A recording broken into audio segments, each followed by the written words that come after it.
In this video, I will tell you why a carbon tax can increase emissions through something called carbon leakage, how to solve it, and then how the EU is about to implement this solution. Environmental regulations are designed to decrease CO2 emissions.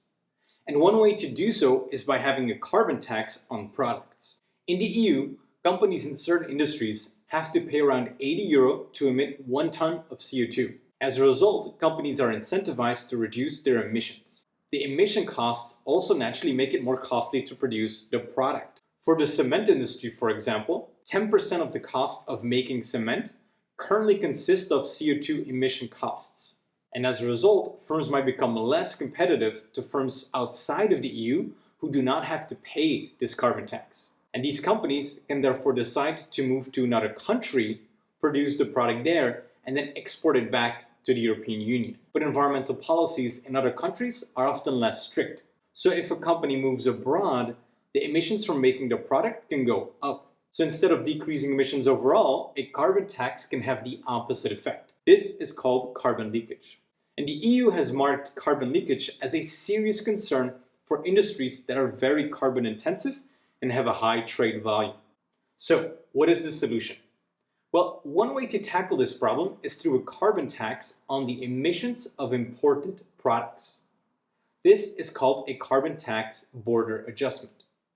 Now, why does that address, or at least try to tackle, this problem?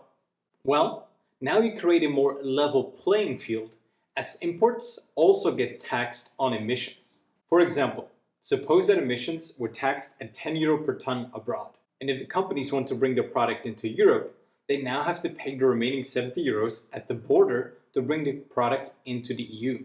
So basically, you require the same plant in a different country to also pay the cost of their emissions to create the product. And the European Union is going to do just that. The EU will introduce a carbon adjustment tax initially for 6 sectors: cement, iron, steel, aluminium, fertilizers, electricity, and hydrogen.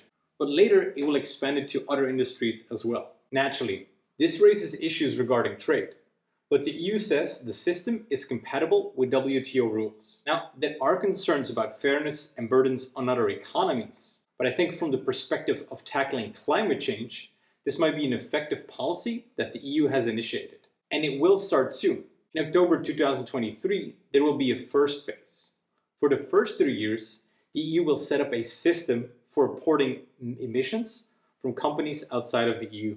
In a second phase, those countries exporting to the EU will then have to pay for their emissions. Now, there is a lot more to this topic. So if you have any questions or comments, please leave them below, and I will see you in the next video.